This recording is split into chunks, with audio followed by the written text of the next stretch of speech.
The rain slowed to a mist as cars sped across the wet road. Under the old bridge in Lagos, a noisy crowd formed a circle around a young woman with a huge baby bump. She was disheveled, brown-skinned, and shaking. Her name was Amanda. Her dress was torn, and her hair was messy from nights of sleeping on cold concrete. "Who is the father?" an elderly woman asked, her voice strong and clear. Amanda's hands trembled. The crowd leaned in. A black Bentley pulled to the curb. The door opened, and a tall, dark-skinned man stepped out in a bright white kaftan with a red cap. He looked rich and important, the sort of person people only saw on TV. His name was David Johnson, the tech genius of Nigeria, the man who built the biggest innovation company in Africa. People knew his face from billboards and award shows. They also knew the whispers: greatest mind, empty home, richest smile, no child. Amanda's eyes filled with tears. The elderly woman repeated, "Who is the father of your babies?" Amanda lifted her arm and pointed straight at the man in white. David froze. His heart kicked hard against his ribs. The crowd gasped. Phones went up.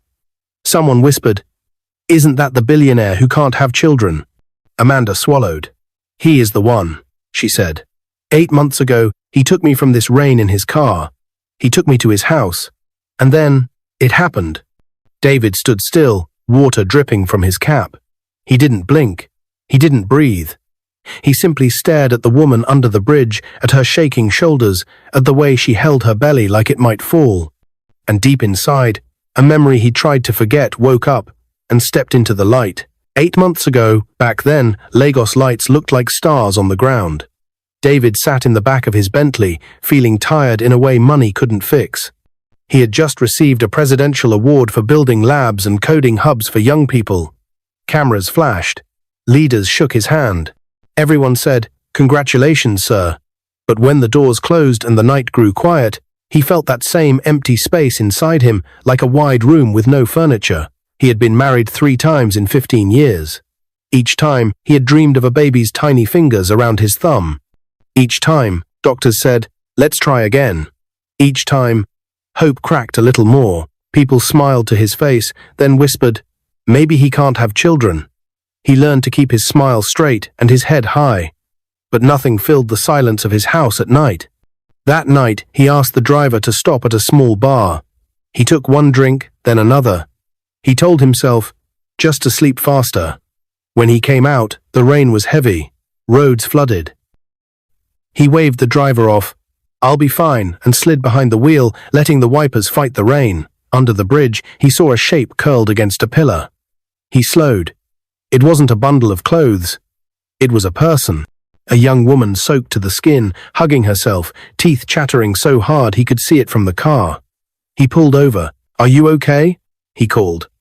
She didn't answer at first. She looked scared, like a stray cat ready to run. He took off his jacket and held it out. "Please," he said softly. "You'll get sick." She took the jacket with shaking hands. "Thank you," she whispered. "My name is David," he said. "I'm Amanda," she replied, voice small. "I have nowhere to go." The rain beat down. The wind blew cold under the bridge.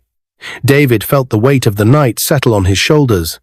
He thought of the empty rooms in his house. He thought of the cameras, the handshakes, the applause, and the silence behind all of it. "You can stay in the guest room," he said. "Just for tonight. Warm up, eat, sleep." Amanda stared at him, then at the rain, then at the car. "Are you sure?" "Yes," he said. "I'm sure." They drove through the wet city. In the back seat, Amanda held the jacket around herself and watched the light slide across the windows. She kept saying, "Thank you," like she was afraid the words would run out. At the mansion, maids rushed to bring towels and hot tea. A cook brought pepper soup that steamed the glasses.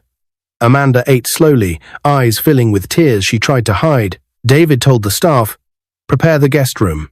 Bring warm clothes. Make sure she's safe." Later, the house quieted. Wind tapped the windows.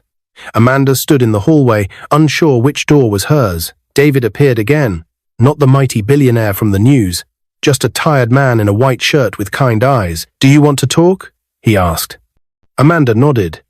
They sat in a small reading room with yellow lamps and soft chairs. She told him about losing her parents in an accident, about running from relatives who treated her like a servant, about the bridge and the cold, and the fear that tomorrow would be just like today.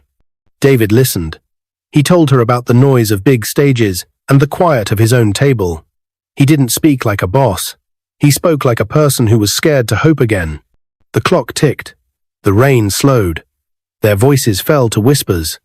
Two lonely people, warm for the first time in a long time, stayed too long in a gentle moment. Lines blurred. Hands met. They made a mistake that was also a choice. Two adults, hurting and human, trying to fill an empty space with closeness for one night. When dawn slipped under the curtains, Amanda woke with fear in her chest. The house felt too big, too clean, too bright. She stared at the soft bed, at the neat chair where she had folded the borrowed sweater.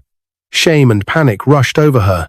I shouldn't be here. Before the staff woke, she slipped out, left the jacket on the gate, and ran back to the only place she knew, the bridge. David woke late, head heavy and heart confused. The guest room was empty. A folded blanket, a clean cup, a whisper of rain. He stood in the hallway and tried to gather the night into a clear picture. I helped someone, he told himself. I hope she's safe. He wanted to send a car to find her, but he didn't even know her full name. Work called. Meetings stacked. Days rolled. Weeks passed. Amanda felt sick in the mornings. She told herself it was bad bread. It wasn't. Her hands shook as she held a colorless test strip in a small, quiet clinic. You are pregnant, the nurse said. And it looks like twins. The word twins hit her like a wave. She sat there, hands on her belly, laughing and crying at the same time. She told the nurse, the father is a good man with a black Bentley. The nurse raised an eyebrow. People at the bridge didn't believe her. Some pitied her. Some called her a liar. Amanda kept her head high. She knew what she knew. Now, 8 months later, under the bridge, her time of delivery was near.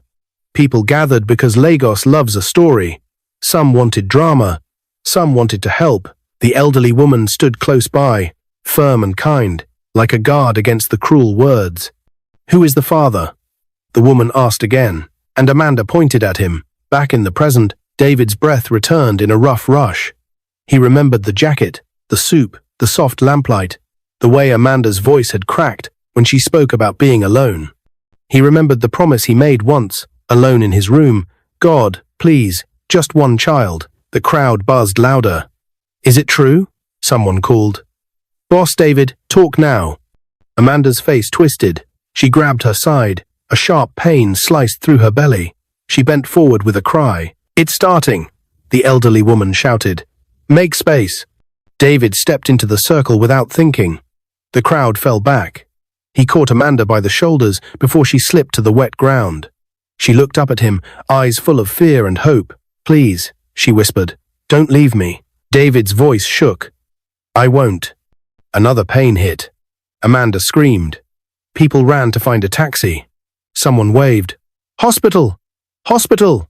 Thunder rumbled far away like a giant drum. David looked at his driver. Open the car. Now. The driver sprinted. Doors swung. The smell of leather and rain filled the air. Amanda clutched David's hand. They said it's twins, she whispered, tears mixing with rain. They said it's twins. David's world tilted. He felt light and heavy at the same time. He could hear his watch ticking. He could hear his own heart. The old whispers, infertile, hopeless, never, pressed in around him like fog. He looked at Amanda's face, brave and terrified, and something fierce rose in his chest. Get in, he said. We're going now. As he lifted her into the back seat, the crowd leaned in, phones recording, voices flying. Some cheered, some doubted, some prayed. A siren wailed in the distance. The Bentley door slammed, the driver jumped behind the wheel. And just as the car lurched forward, Amanda gasped, gripped David's arm with all her strength, and cried out, My water just broke.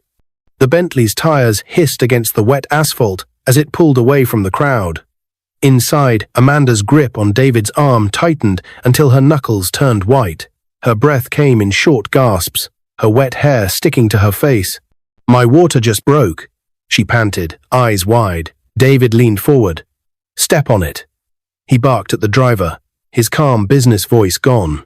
The driver nodded and pushed the car to its limits, weaving through traffic with the wipers beating fast. Amanda winced as another contraction tore through her. I can't. You can, David said firmly, one hand holding hers, the other wiping her forehead with his white handkerchief.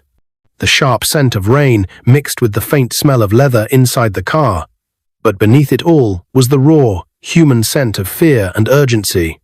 Outside, Lagos blurred by, yellow buses honking, street vendors sheltering under plastic sheets, puddles reflecting the grey sky. People turned to stare at the sleek Bentley racing through the rain, its hazard lights flashing.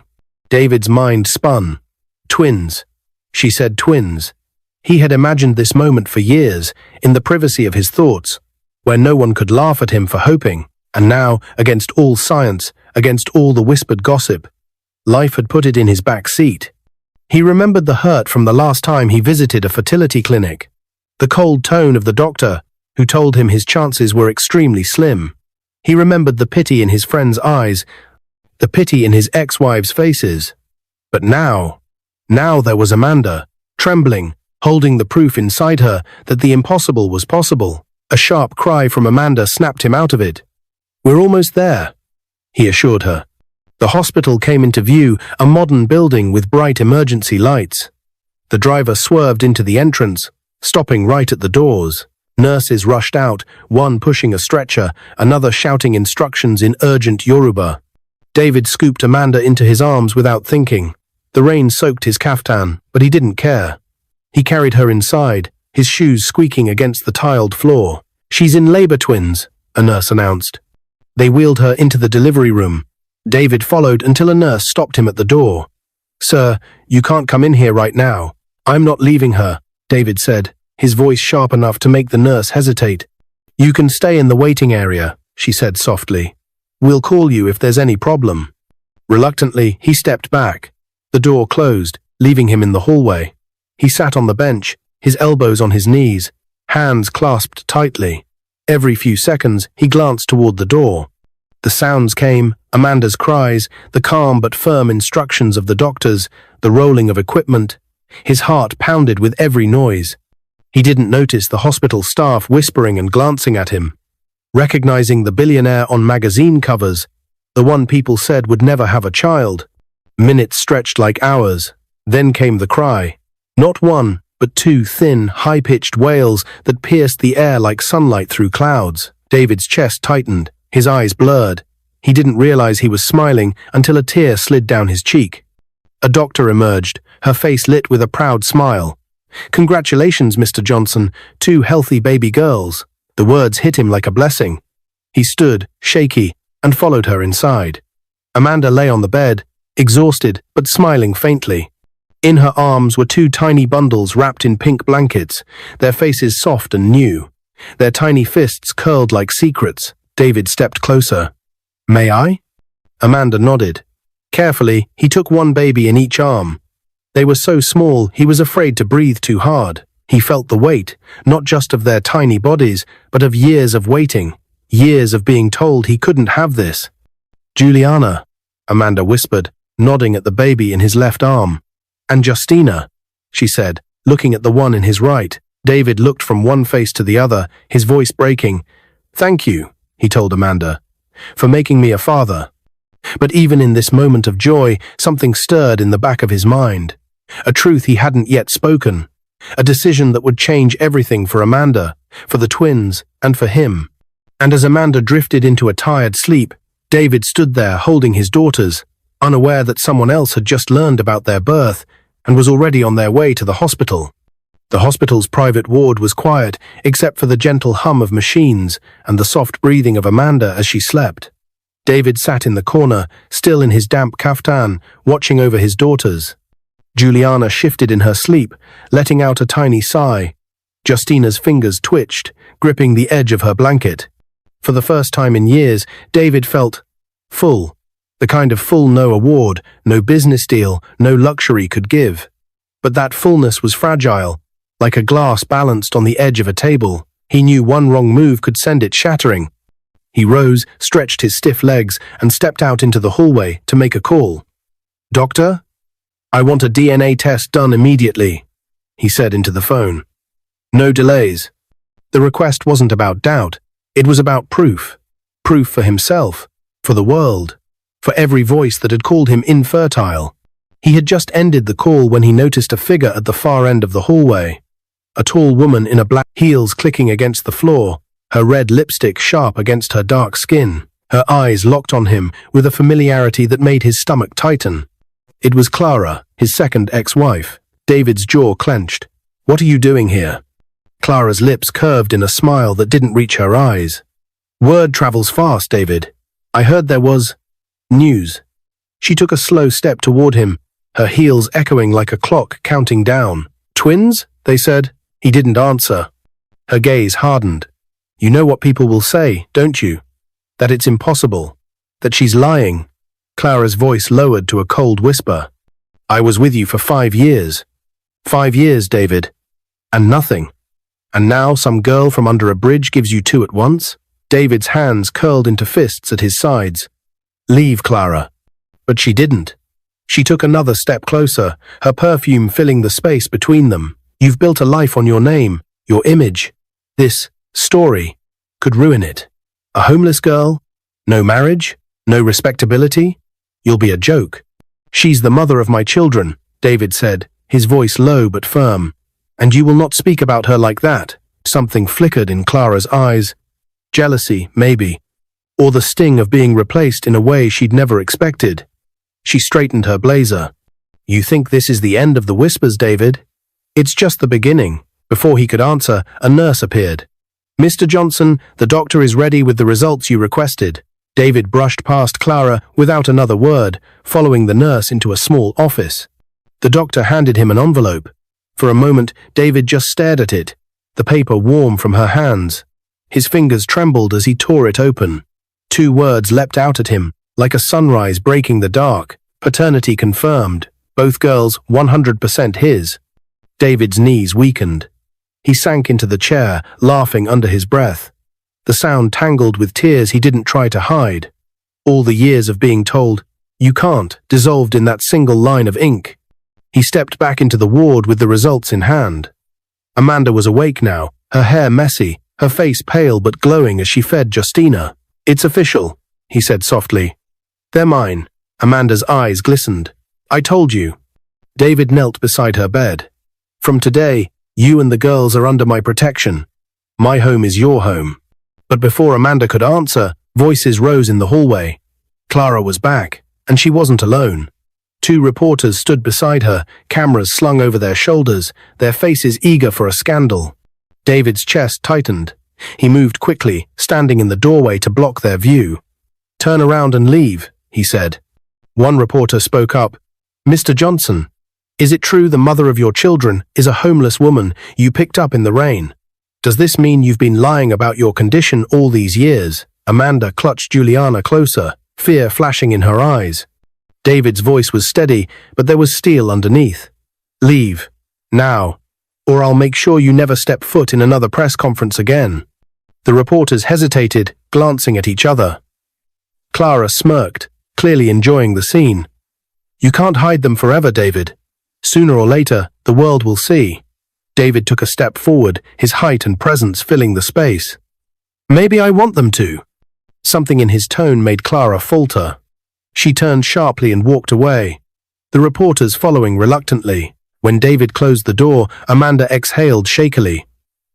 "Who was that woman?" "No one you need to worry about," David said, forcing a small smile. "Not anymore." But inside, he knew this was only the first shot in a battle he hadn't planned for. Claraara was right about one thing. Word would get out. And when it did, there would be more people ready to challenge him. To challenge Amanda. To challenge the very family he had waited so long for. He looked down at his daughters. So small, so new, so unaware of the storms outside their warm hospital room. David swore to himself that no matter what came, no one, no ex-wife, no reporter, no rumor, would take them from him. What he didn't know was that someone else had already set a plan in motion to do exactly that. 2 days later, the hospital's private ward was a different world. The once cold clinical room now felt warmer, filled with soft baby cries, fresh flowers from well-wishers, and the faint scent of powder and new clothes. Amanda was stronger, her cheeks no longer pale, her eyes brighter. David had been there every moment, signing papers, paying bills, buying new clothes for Amanda and the twins. But even in the middle of his happiness, he could feel the pressure building outside those hospital walls. The news of his miracle was spreading faster than he could control. It started with a single online post, a blurry photo of him carrying Amanda into the hospital with the caption, "Is this the billionaire's miracle family?" By the next day, gossip blogs had twisted the story into something ugly. Some headlines called Amanda the billionaire's gold digger. Others hinted that she had trapped him. Anonymous voices questioned whether the twins were even his. David ignored most of it, but on the third morning, a small envelope arrived at the nurse's station with his name written in sharp black ink. A nurse handed it to him. "This was dropped off by someone in a hoodie, sir. They left before I could ask questions." David opened it, frowning. Inside was a single sheet of paper. In bold red letters, it read, "Those twins will never leave this hospital alive if you don't walk away from the mother." His stomach turned cold. He read it again, slower this time, hoping the words would somehow change. They didn't. Amanda noticed his pale expression as he stepped back into the room. "What's wrong?" she asked, holding Juliana against her chest. He forced a small smile. "Nothing you need to worry about. Just business." But she wasn't convinced. "David, you're a terrible liar." He didn't answer. Instead, he tucked the note into his pocket and walked to the window, staring at the busy street below. Somewhere out there, someone wanted to destroy the best thing that had ever happened to him. And whoever it was, they knew exactly how to hurt him. That night, David called Emmanuel, his most trusted head of security. A tall, broad man with sharp eyes, Emmanuel had worked for David for over a decade. "From now on, Amanda and the twins don't take a single step without protection," David said. Emmanuel's eyes narrowed. "You got a threat?" David handed him the note. Emmanuel read it once and then folded it carefully. "I'll double the guards. No one gets near them without my say-so. And Emmanuel, I want to know who wrote that." "You will," Emmanuel promised. The next day, Amanda was discharged from the hospital. David insisted on using the back entrance to avoid reporters, and Emmanuel had arranged 3 black SUVs to escort them home. Amanda's eyes widened as they drove through the gates of David's mansion. The sprawling compound was bigger than anything she had ever imagined. Gardens neatly trimmed, fountains sparkling in the sun, and a line of uniformed staff waiting at the steps. When the car stopped, David turned to her. "This is your home now." Amanda hesitated. "David, I don't belong here. Look at me. You're the mother of my children," he cut in gently. "That's all that matters." Inside, the maids showed her to a beautifully furnished room David had prepared months ago, back when he still hoped to marry again and start a family. Now it was hers. A cradle stood near the bed, already filled with soft blankets and toys. Amanda touched the polished wood, tears filling her eyes. "I ran away from this house once, and now I'm here again." David smiled faintly. "This time, you're not leaving." That evening, after the twins were asleep, Amanda stepped onto the balcony for fresh air. The city lights stretched far in the distance, a glittering sea against the night. For the first time in years, she felt safe. But down below, near the gate, a shadow lingered watching. Emmanuel was the first to notice. He called for 2 guards and moved fast. But by the time they reached the spot, the figure was gone. Lying on the ground where the shadow had been was another envelope. This one read, "We warned you. Next time it won't be a note." Emmanuel's jaw tightened. He didn't tell Amanda right away. She was already carrying enough, but he handed the note to David in the study. David read it, his face hardening. "Whoever this is, they're getting bolder. They'll make a mistake," Emmanuel said. "And when they do, we'll be ready." David looked toward the twins' room, where the faint sound of their breathing came through the baby monitor. His heart pounded with a mix of fear and fury. He had fought for years to become a father. He wasn't about to lose them now. What he didn't know was that the person behind the threats wasn't just a random enemy. They were someone from his past, someone who knew exactly where to strike next. The following morning, the mansion woke to the sound of the twins crying.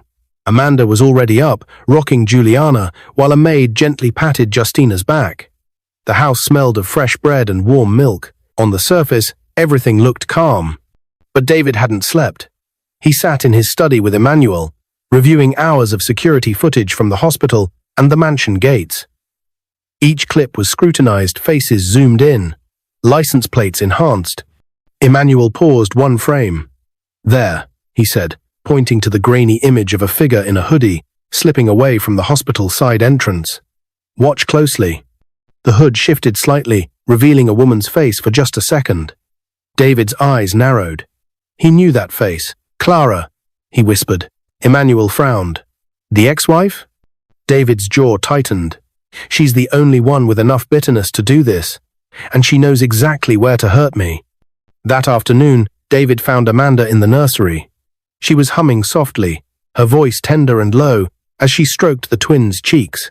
When she saw his serious expression, the hum faded. "What is it?" she asked. "It's Clara," David said, his tone steady but firm. "She's behind the threats." Amanda blinked, confused. "Why? I've never even met her." David knelt beside her. "Because you have what she always wanted, what she thought I could never give her. A family." Amanda's grip on Juliana tightened. "What will she do? She's already tried to scare us," David said. "I won't let it go further." By evening, Emmanuel had set a plan. 2 plainclothes guards were stationed inside the house, another 4 patrolling the grounds, and cameras were added to blind spots. But Clara wasn't planning another anonymous threat. She was coming in person. It happened just after sunset. A loud knock echoed through the marble foyer. The guards opened the gate to find Clara standing there in a fitted black dress, her eyes glittering with a dangerous mix of anger and satisfaction. David met her at the entrance. "You've had your fun, Clara. Now leave." She stepped closer, her voice low and sharp. "You think you've won because you have children now. Those twins will destroy your reputation, David. People already whisper you were tricked. I can make sure they believe it." Amanda appeared at the top of the stairs, holding Juliana. "Why are you doing this?" she asked, her voice trembling but steady enough to be heard. Clara looked up at her with a cold smile. "Because you don't belong here. Women like you don't marry men like David. You use them. And when you're done, you walk away with everything." David moved between them. "You will never come near my family again." Clara's eyes hardened. "We'll see about that." She turned sharply, walking toward the gate, only to find Emmanuel and 2 guards blocking her path. "Ma'am," Emmanuel said calmly, "you're trespassing. Leave now, or the police will escort you out." Clara's lips thinned. This isn't over. But the steel in Emmanuel's stare made her step back. She walked out, the sound of her heels fading into the night. 2 days later, David received confirmation from Emmanuel's private investigator. Recordings of Clara at a printing shop ordering the threatening notes, plus footage of her car circling the mansion at night. David handed the evidence to the police. Clara was arrested on charges of harassment and making criminal threats. The relief in the mansion was almost physical, like a heavy curtain had been lifted. Amanda could finally take the twins outside to the gardens without glancing over her shoulder. The staff smiled more. Even David's shoulders relaxed. Months passed. The twins grew stronger, their laughter filling the once quiet halls. Amanda enrolled in university to study medicine, fulfilling a dream she had buried under the bridge years ago. David was there for every milestone, first smiles, first words, first steps, each one a victory against the years of emptiness. 5 years later, Amanda graduated top of her class. David built her a private hospital in Lagos, a place where the poor could get top-level care, free of charge for the most critical cases. Amanda's name became known not just as the billionaire's wife, but as a doctor whose compassion matched her skill. Juliana and Justina grew fast, inheriting their father's sharp mind and their mother's resilience. At 16, they entered the University of Lagos to study software engineering. 4 years later, they graduated as the best students in their department. At their joint graduation party, David stood with Amanda, watching the twins laugh with friends. His eyes glistened. "You gave me everything I ever wanted," he told her. Amanda smiled. "And you gave me a life I never dreamed I'd have."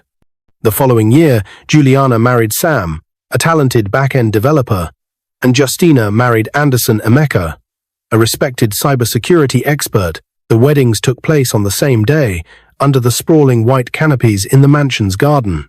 As David and Amanda walked their daughters down the aisle, their hands intertwined. Both were fighting tears. When Amanda gave her speech at the reception, her voice was steady but full of emotion. "I was a homeless girl under a bridge, forgotten by the world. And then, one rainy night, a man stopped his car and changed everything. What happened between us was never planned, but I believe it was divinely arranged. It gave me a direction, gave David his long-awaited joy, and brought us here today." The guests applauded. David pressed a kiss to Amanda's forehead. In that moment, surrounded by family, friends, and the sound of music, he knew no rumor, no threat. No piece of his past could ever take away what they had built, because in the end, love had beaten everything. What is your view about this story? Where are you watching from? If you enjoyed this story, comment, share, and subscribe to our channel for more interesting stories.